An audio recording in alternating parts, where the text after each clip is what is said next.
Hey everyone, this is Dr. Leila Galban, and today we're gonna discuss the third part of our paper, Argumentative Strategies and Implicatures in Tony Blair's Resignation Speech, a Relevant Theoretic Study.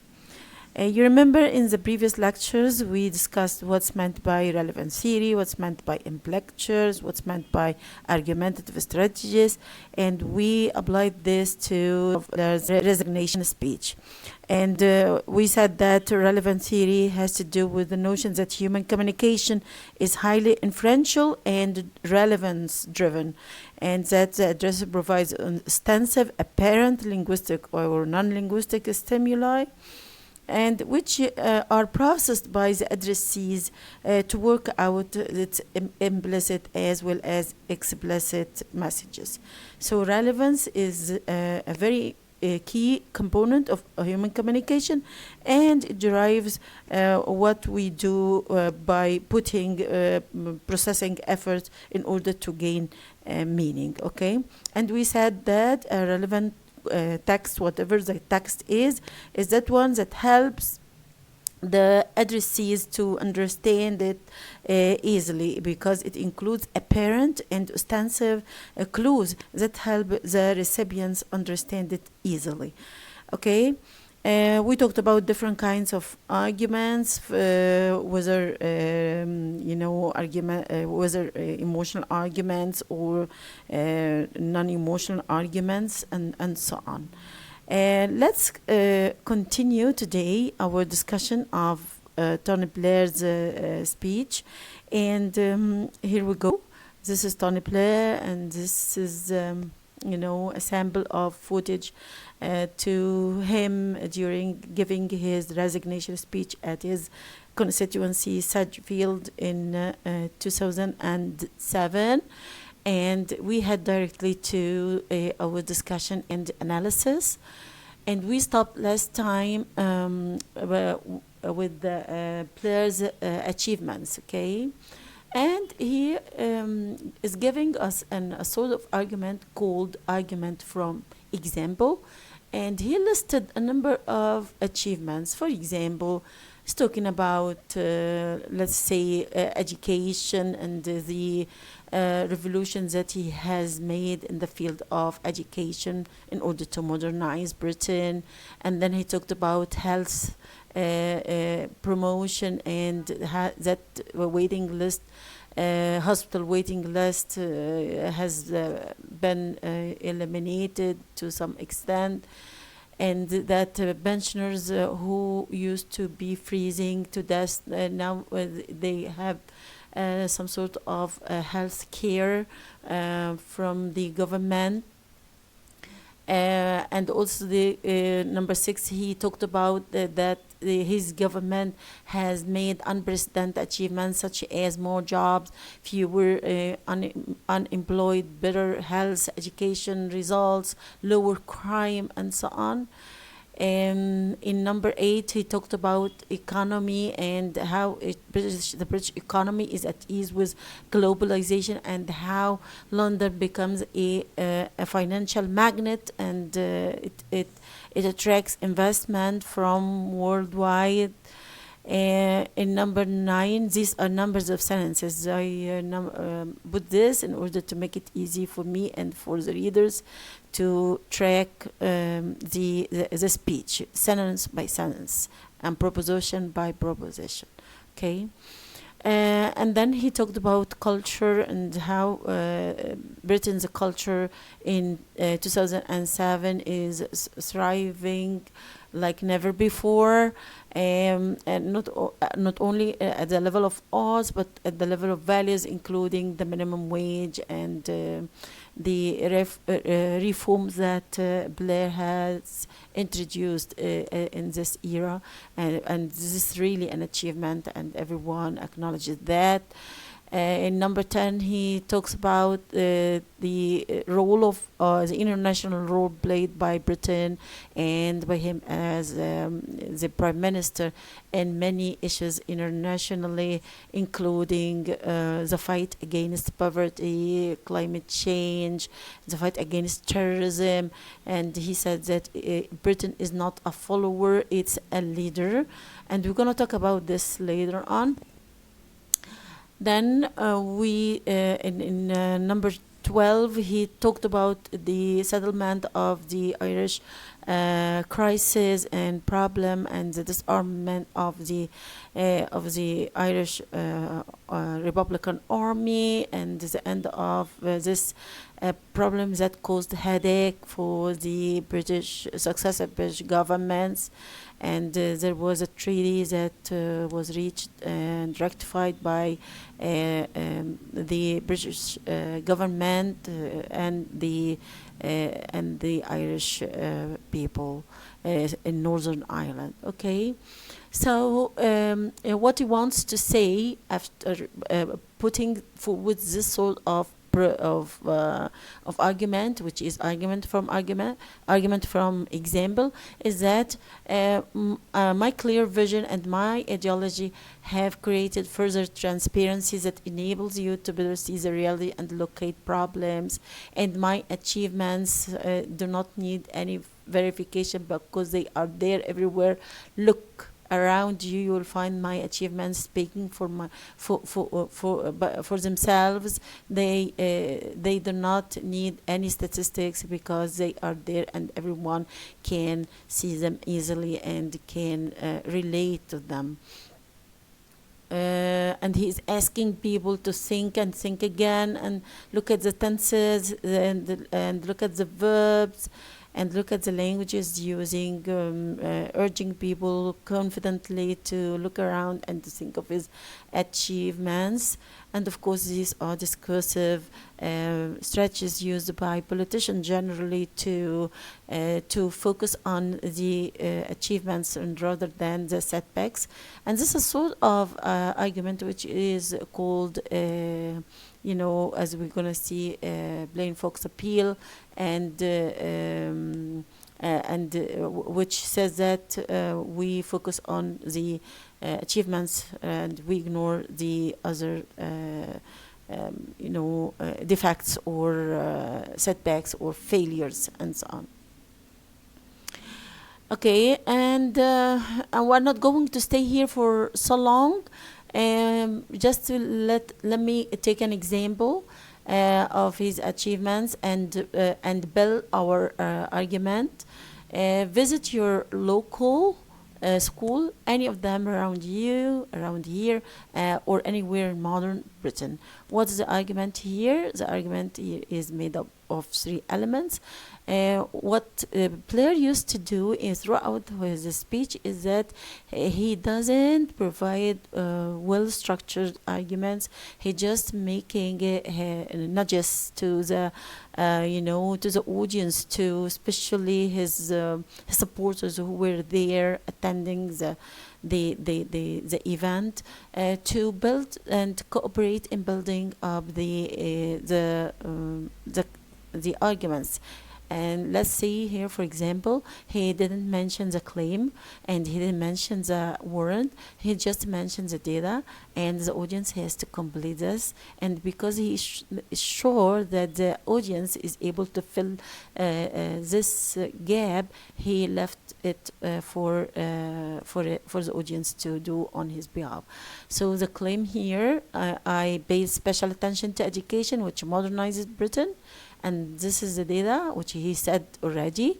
And then the warrant is that my interest in education development symbolizes my determination to modernize Britain. If you take this and apply it to the rest of achievements from number 1 to number 12, this list, you're gonna do the same. You take any of these achievements and build the sort of argument that Blair is intending. And of course this is there in your book, and I'm not going to stay here for so long. Let's take, for example, another one to make it easy for you to follow. Yes.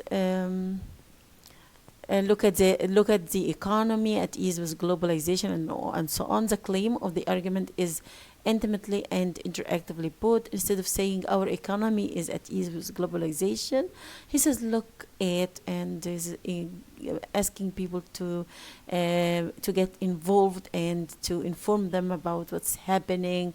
And this means that Blair has special talent in addressing audience and is very aware of audience needs. Okay. Let's take another example, talking about about how Britain is not a follower. He said exactly these words. Britain is not a follower. Britain is a leader. What's the claim here? One of Blair's achievements is that in today's world, Britain is not a follower, it's a leader.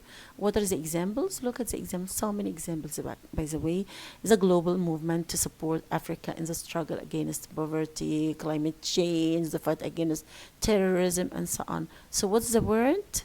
The warrant is Britain's leading role in these issues makes it a leader, not a follower. Actually, this is an argument from example, and also it's an argument from transfer, because he wants to say that look at my successes in all these fields and all these realms, and he wants to transfer the impact of such successes and the positive feelings they create in the audience to be transferred to all his decisions, including going to war in Iraq. So if he wants to say that all my decisions were okay, and he listed many of them, and he wants to say that due to the positive impact of these decisions, I want to use them as to also include the less liked decision, which is going to war to Iraq.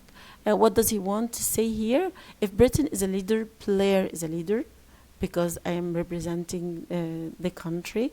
If Britain is a follower, Blair is a follower. But Britain is not a follower, and Blair is a leader. Therefore, Blair is not a follower, and Blair is a leader.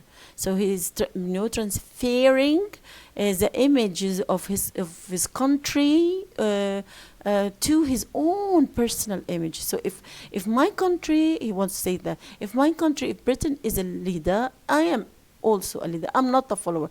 Here he wants to attack his opponents who used to say that he is a follower to the American president George Bush, and he wants to say no, I'm not a follower, I am a leader, because Britain is a leader, and Britain leads in many realms in the world and fights against so many ills and evils in the world, including terrorism, poverty, and so on.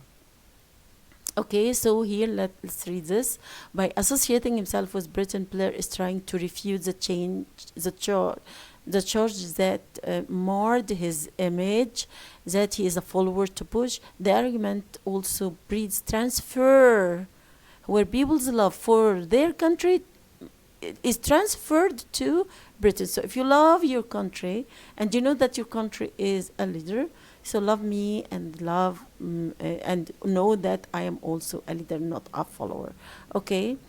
The charge of being Bush's follower hounds actually Blair aggressively, and has in part caused them to resign.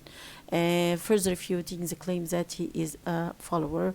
Blair argues that Britain gets the essential characteristic of today's world, which is interdependence. So what's happening is that we are cooperating with America, and we have a long history of interdependence. So I'm just following the tradition. I'm not a follower. I'm just someone who is keen to establish this special relationship between Britain and America.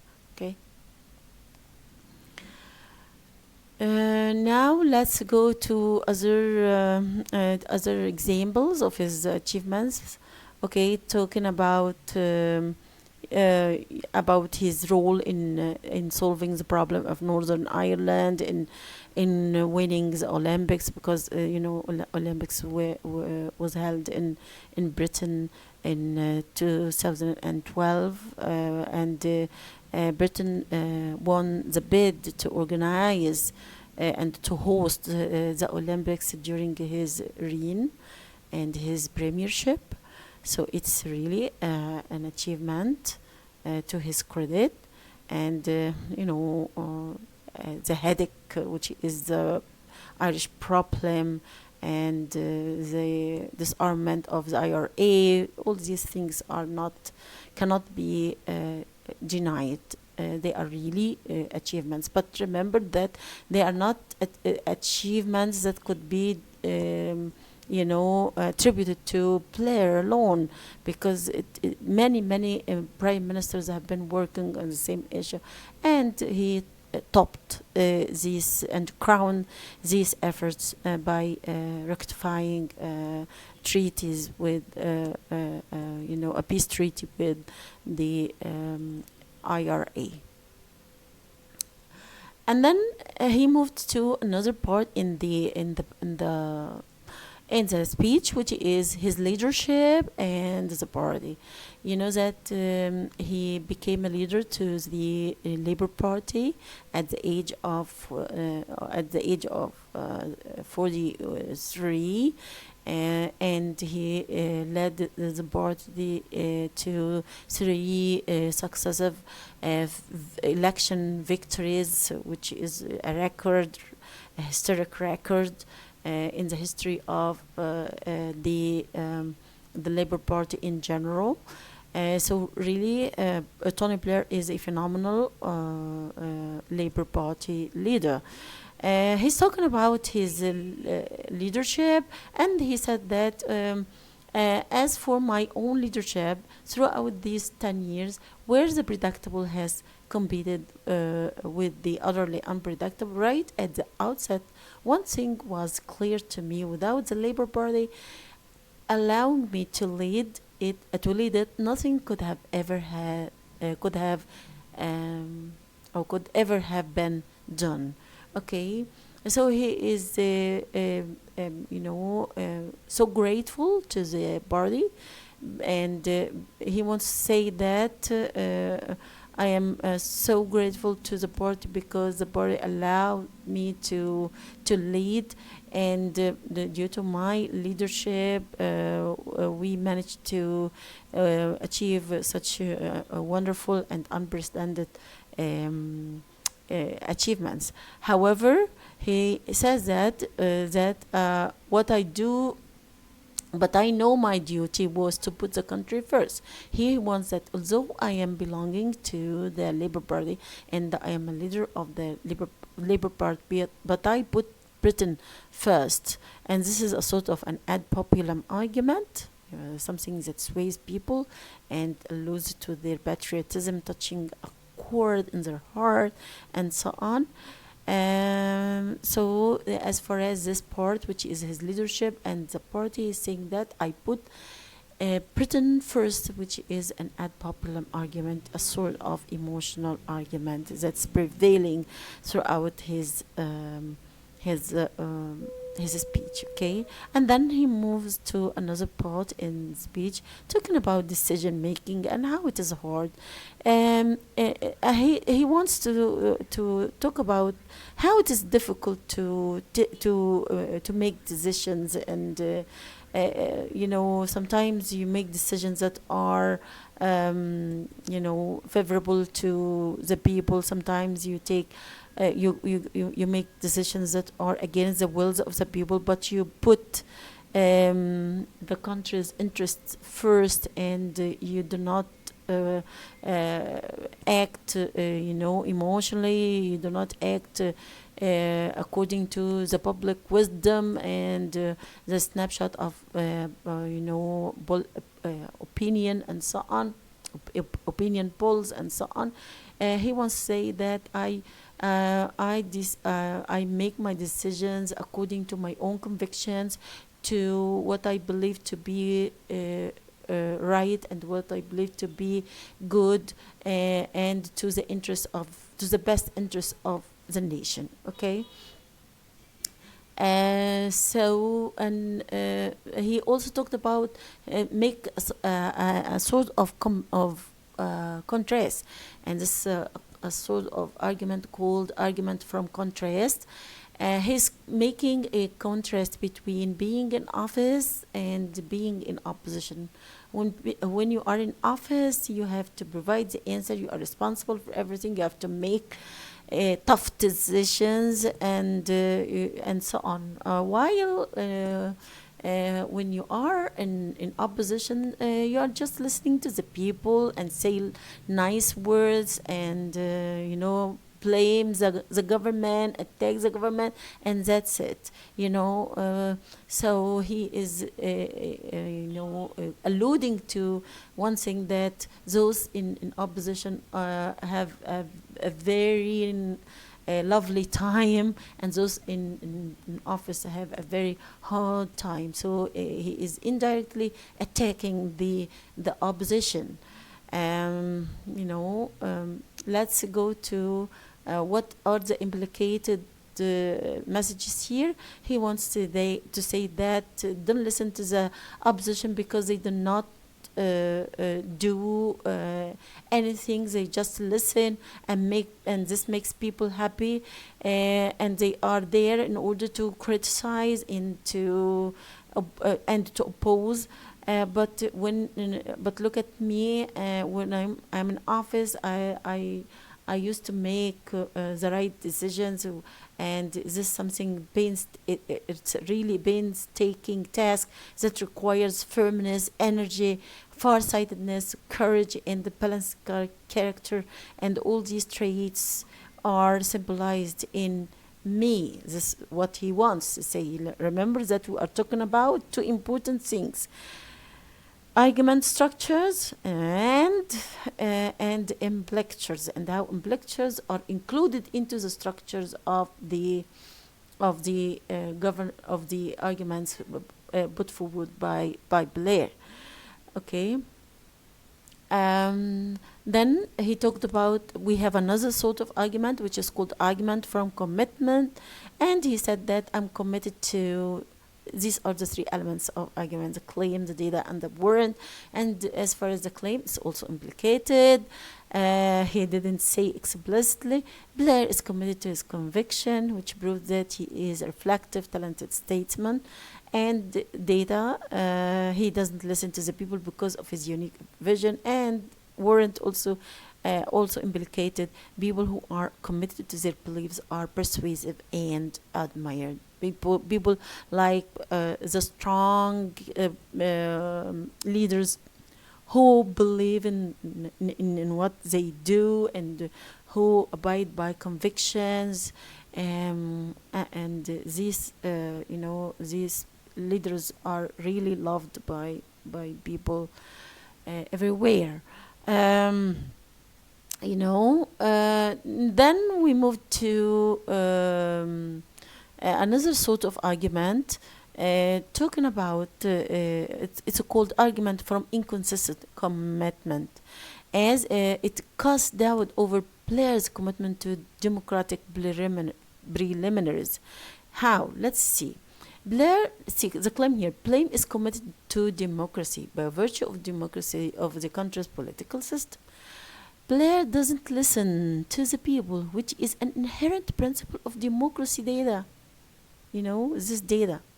As long as you are committed to democracy, you have to listen to the people. So this is an argument from inconsistent commitment. You are committed to your beliefs and you are committed to democracy, but this doesn't mean that you turn deaf ear to the people's voice. The people's voice must be heard because this is the essence of democracy, which is part of the political system and the constitution that you respect and you are committed to respect. So the counterclaim here, therefore, Blair is inconsistent or at most not democratic. So this is another form of argument, which is called argument from inconsistent, because he says that I listen to my inner voice, I abide by my own convictions, I do what I think to be right, and I don't I'm not driven by the public wisdom, which means that he is not listening to the people. And this justifies what happens during the era of, the time of war on Iraq, where millions of people took to the street in order to say, no, don't go to the war and don't fight on my behalf. Not in my name. Don't go to the war in my name. There were banners and, written by the audience and written by the demonstrators who took to the streets everywhere in the world and in Britain in particular. But he didn't listen to the voice of the public, and he went to the war. Okay. Argument from example also. Here we have examples from when he says that decision making is tough, and he's giving us some examples. For example, Bank of England Bank of England in this is one of the decisions he made. Also tuition fees and public services, some decisions relating to relationship between Britain and Europe. He's giving us some examples of how his strategy and his leadership goes with regard to some decisions. Okay, and he wants, what's the implicated part here? Remember that implicatures are things that are filled by the audience, by the recipients. This is why I write implicatures here in bold line, because these are things not said by Blair, but they are said by me and by the analyzer or the analyst, and by many of his audience, and maybe by many of the readers of this text. Though some decisions were met with people's resistance, he wants to say that, all were in the country's interest, economically, regionally, and socially. Some of my decisions might not be popular, but proved to the opposite by time. Had I listened to the people at the time, none of these good decisions could have been made, and the nation would have been deprived of their positive consequences. I did the best, believe me. This is what he wanted to say, implicated messages. Blair proceeds his argument by providing further examples, talking about the British role in Sierra Leone and to stop the ethnic cleansing, also in Kosovo, and the decision to interfere in such a humanitarian crisis to end the suffering of the people in these countries. And then when look at how he talked about September 11th and the war on Iraq, after talking about his achievement in Sierra Leone and Kosovo and his humanitarian work. And he wants to say that Yes, let's look at this. We're gonna read this with you.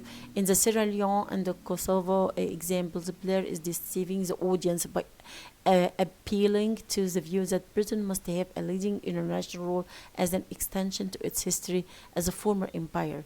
Britons are proud of their mighty, glorious past.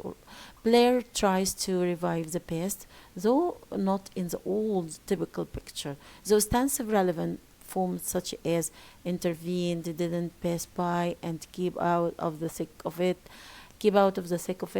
create some cognitive effects worthy of audience processing effort. This example on its own makes up a separate argument called argument from tradition. Okay, and appealing to fear when we talk about September 11th and how it was a necessity to fight what's called terrorism and the sponsors of terrorists, including on top of them Iraq and so on. He wants to say that if we if we didn't go to fight terrorism on its own soil, it will come and fight us on our own soil. Um, okay, it's talking about the American and the Anglo-American relations, and then about Afghanistan and Iraq, and how the latter, which is Iraq, is bitterly controversial. He is saying that it was must to go in order to topple the Saddam regime, and because this regime was harboring terrorists and developing weapons of mass destruction, and so on. And of course, after it was a fatal mistake, because it turns out that after the war, that there was nothing called weapons of mass destruction, and it was a mess. And this led actually to the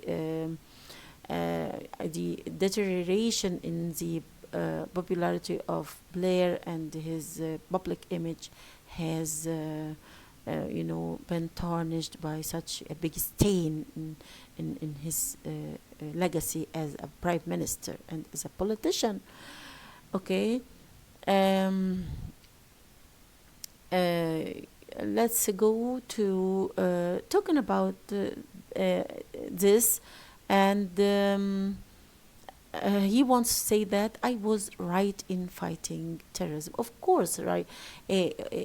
Fighting terrorism is a great and a noble cause, but we should know this must be based on knowledge and verified knowledge, and so on. Finally, we have this is the last part of the speech. It's a final attempt of image repair. Now he wants to say, let's read some of his words in this part. But to be frank, I wouldn't have wanted it any other way. I was and remain, as a person and as a prime minister, an optimist. And politics may be the art of the possible, but at least in life gives the impossible a go. A very interesting, and really memorable expression. So of course the vision is painted in the colors of the rainbow, and the reality is sketched in the duller tones of black, white, and gray. Here he wants to say that we have to put into consideration that there is a gap between reality and the dreams, and what he's saying is that he wants to paint a positive self-image where he deems himself an optimist, dreamy person, someone who is endearing, someone who is giving the impossible a go. And let's look at also this part which in which he says, but I ask you, of course these are ad populum, but I ask you to accept one thing, hand on heart, I did what I thought was right, still abiding by his own values, his own convictions. And I may be, yes, let's go.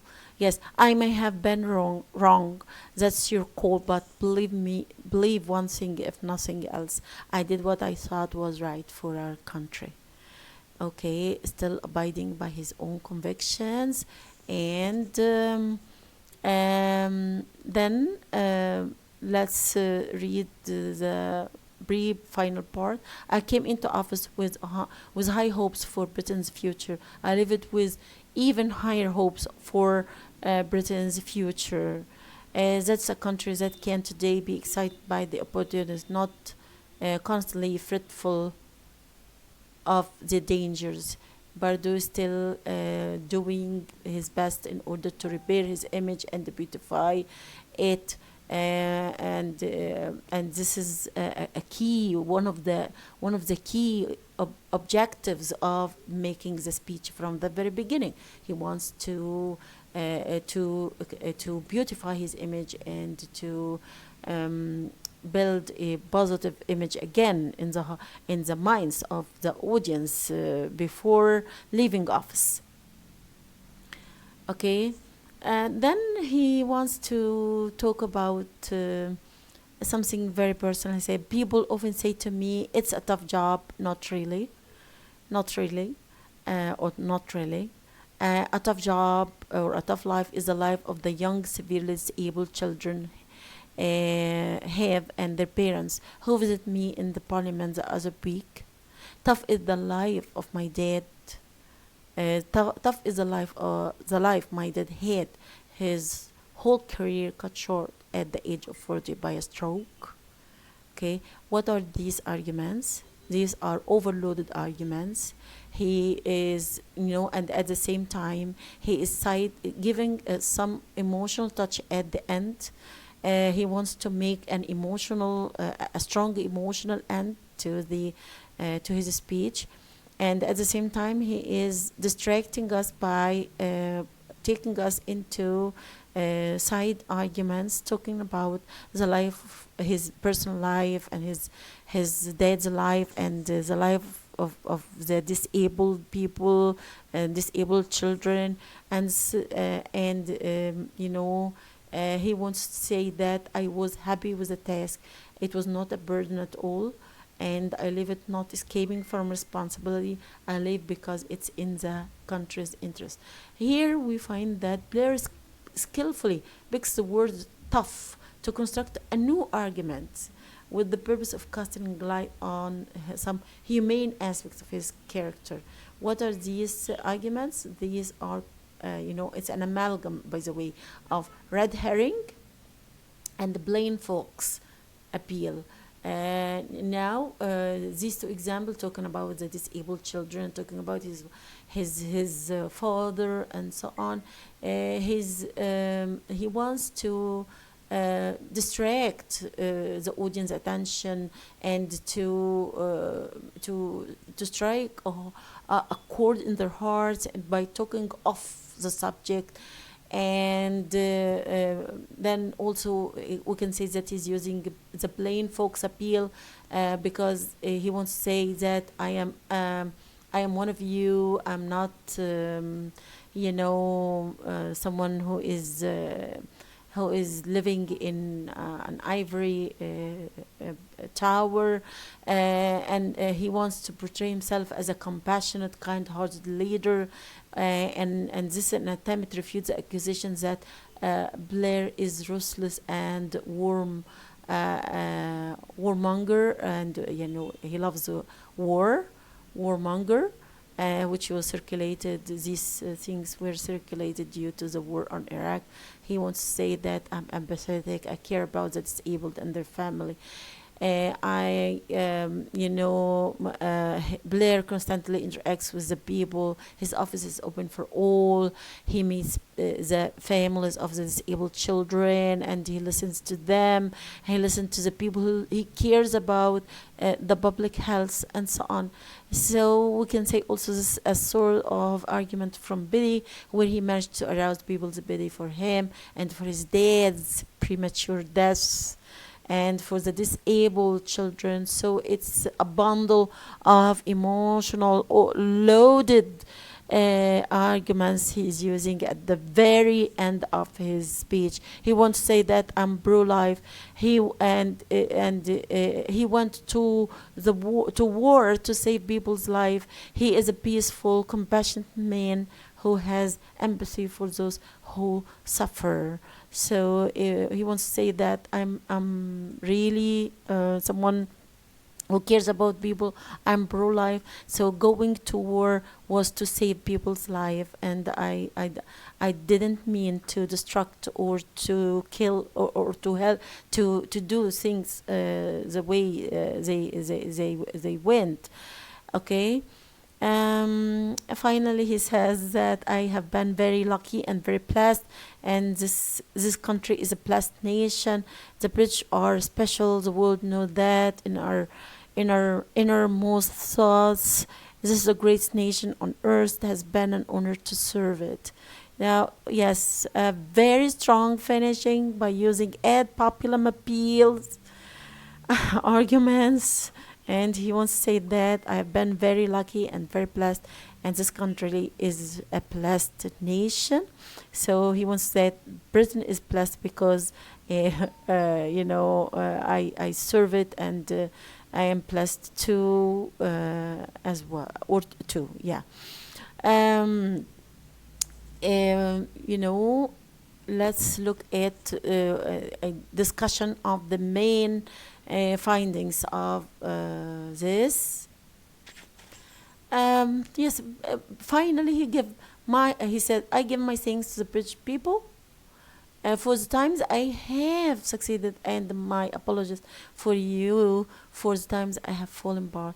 Here he is apologizing generally for things, but he didn't specify for what he is apologizing for. For what exactly he feels that he should apologize for, and he leaves this for people to say or to guess. And of course, history will say it's a word. Finally, let's look at findings and discussions. Here we want to say that Blair's speech enjoys the highest relevance. How? Let's go back to the relevant theory. How? Because it's a thought that the audience were able to compute the cognitive effects the speech creates with relatively low processing effort. The audience there were very interactive every time Blair says something impressive. The audience cheers, and there was thunderous applause and so on. And this reflects the audience interest and instant positive reaction to the speech. So Blair has made it easy for the audience to process the speech, preferably with the least effort, and therefore Blair's speech is to a great extent a relevant text. If you look at the sort of argumentative strategies he's using, we can say that he used both emotional arguments and reasoning in order to persuade audience. And this is something typical of political speeches. And we want to say that political speeches are typically characterized by such discursive and rhetorical features as positive self presentation. ده يا جماعة بيبقى أهم حاجة في الخطبة. Most politicians usually make speeches in order to, number one, positive self-presentation, to have positive self-presentation, negative other presentation, the contrast between self and other and the other, hyperbole, which is to talk, with some sort of exaggeration and, wordy accounts, metaphors, argumentation, and so on. So if we take this into consideration, we can say that Blair's resignation speech houses some of these characteristics, okay? And of course, Blair's character and voice modulation and body language have played a great deal in this regard to persuade the audience. Blair's major political purposes of the speech زي ما احنا قلنا كانت image enhancement and image repair. Yeah, it's a final attempt before leaving office to beautify his image and to repair his image, which has been tarnished and has been under attack due to the war and due to what happens after the war on Iraq. Okay. Here also we want to say that Van Dyke's identifies 3 types of positive self-presentation. Politicians بيعملوا positive self-presentation in 3 ways. Number 1, when the speaker speaks for his group or organization, he talks about his government and he is associating himself with the government. Number 2, when the speaker speaks for his country or her country, talking on behalf of his country, associating himself with the nation. And number 3, when the speaker speaks for himself, directly. So these are the 3 strategies used by politicians in order to achieve this aim of image repair and image beautification, okay, or positive self-presentation. And as you see that most of, or can say from A to Z, the speech is an attempt to do that. And I think that Blair has managed to do it to some extent. And this is done by providing argumentative strategies and allowing the audience to derive implicatures that help shape and make the political functions of these arguments very, very explicit and relevant. Okay. As far as the types of arguments used by Blair, we have more. You have to look at the different kinds or the different sections of the speech, but generally we have ad populum appeals. Okay, these are the most frequent types of argument. Then we have plain folks appeals, appeals to pity, appeals to fear. These are the most common types of argument used by Blair, and as you see, all of them are emotional. And when talking about his achievements, he started using argument from contrast and argument from comparison, argument from example, and these arguments were relatively well structured. He provided data, he provided examples, and so on. And he wants to make sure that the examples he put forward are doing the job intended by him. Okay. And then we have also argument from commitment, and which shows that how Blair is committed to his own beliefs, which is exhibited in his entire speech. And we have also special pleading, where Blair focuses on the positive aspects of arguments or comparisons, and ignoring equally important negative aspects. We have argument from transfer, argument from ignorance, argument from rule, and red herring argument. All these are different kinds of arguments used by Blair in his speech. If we look at reasoning and persuasion, we find that that argumentation has two parts: reasoning and persuasion. Reasoning by providing well-structured arguments, which include claims, data, and warrants, and persuasion by adhering to the special needs of the audience and helping the audience to process the speech with the least processing effort, and also using body language and voice modulation and all these things.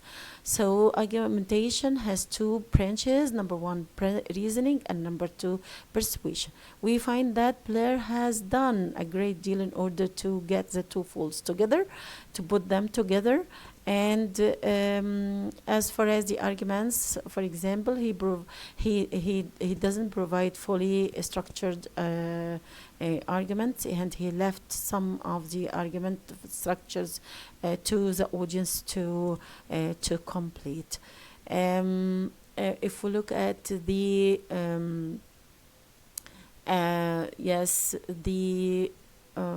let's say the phrases are different kinds. Okay, as far as the middle of or the body of his speech, when he talked about his achievements and his decision making and his leadership and so on, we find that the arguments from consequences, arguments from contrast, and so on were relatively well structured, where Blair states explicitly the claims and provides considerable data. Okay, in these arguments, the emotional language has the same room, and the logical relation and links between the different components of the arguments are fairly made explicit. And what's the explanation? One explanation is that emotional argumentation is commonly processed peripherally, where the audience is obsessed with the speech style, the content, the speaker's character. Sorry. Whereas emotional language sways people thinking and make them surrender to the speaker's opinions and unconsciously constructing the argumentative structure for themselves. So all in all, we find that Blair has succeeded in making a mix between well-structured argumentation when talking about his achievements, his philosophy, his leadership, and so on, and also touching a chord in the hearts of his audience by using multiple emotional arguments when it comes to talking about love of the country, his love to the country, his commitment to his values, his compassion, and so on and so forth. Okay. Here we find, let's talk about the form and function of implicatures. Okay, the implicatures in Tony Blair's speech are two types. Number one, argument construction implicatures. We use implicatures in order to complete arguments. يعني sometimes هو ساعات كان يدينا argument بس ادينا فيها data، احنا we complete وبنكمل فين الكليم نكمله عن طريق implications برضو والimplicatures ودata نفس والwarrant نفس الكلام. So the first function of arguments, the first function of implicatures in the speech is to complete and construct argument, and the second is to derive hidden messages after completing the arguments, which is called argument outcome implicatures. Okay. As the first type, or as we said, mentioned previously, we completed as audience the implicate parts of the arguments, the claim, the data, and the warrant. And the argument outcome implicatures are purely pragmatic in nature and embody what Blair intends to say about, but doesn't want to say explicitly. Okay, so the audience draw them through processing the ostensive stimuli and blending them to their mental models of similar events and the messages stored in their episodic memory, because we said that comprehension of any text is not there in the text, it's in our mind, and it's a result of an incredible mix between what the text says and what our minds or our brains have. Okay. And now let's move to a very interesting thing, which is Blair's audience awareness and the processing routes. Here we find that Blair has really shown magnificent audience awareness, which is manifested in many aspects. For example, the appeals to the audience emotions and interests. He wants to make some sort of bridges, build bridges to the audience hearts. Number two, he offers the necessary background information needed for interpreting meaning. So he's helping the audience to process meaning. Number three, he partly explains some of the audience inquiries and concerns.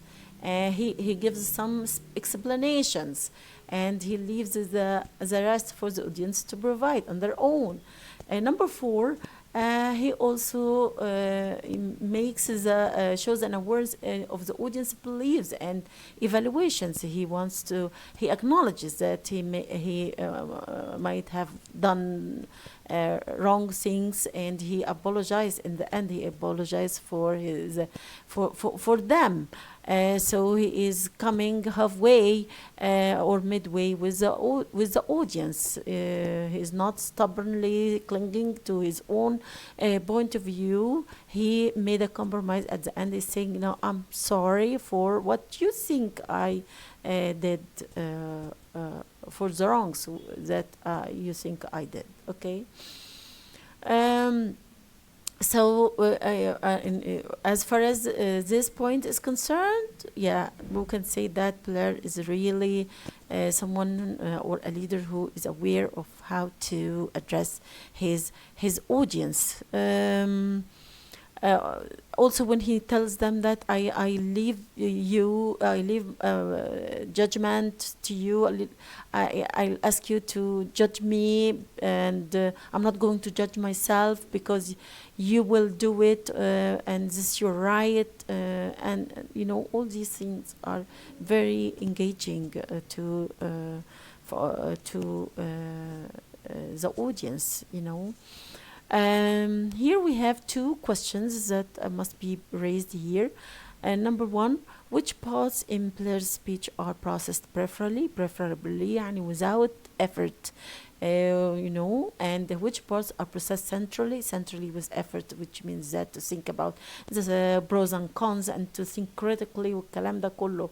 طيب هنلاقي ان ايه as mentioned central processing ده عرفنا نعمل ايه. هنلاقي ان we find it depends, but the answer is that it depends on the type of the audience. In friendly audience, usually process or understand speech preferably without effort. The friendly audience doesn't look at the logic and the thinking,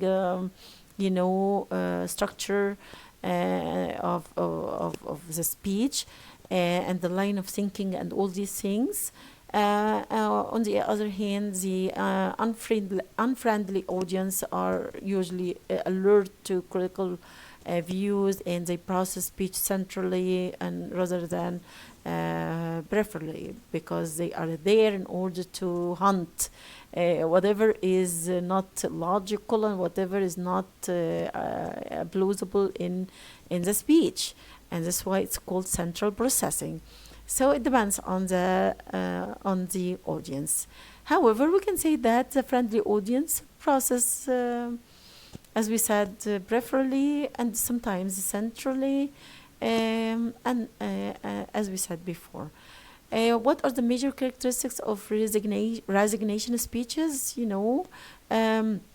Number one, talking to the people directly. Number two, discursive strategies such as positive self-presentation and negative other presentation. Number three is using metaphor, repetition, past and present, contrast, begging, and so on.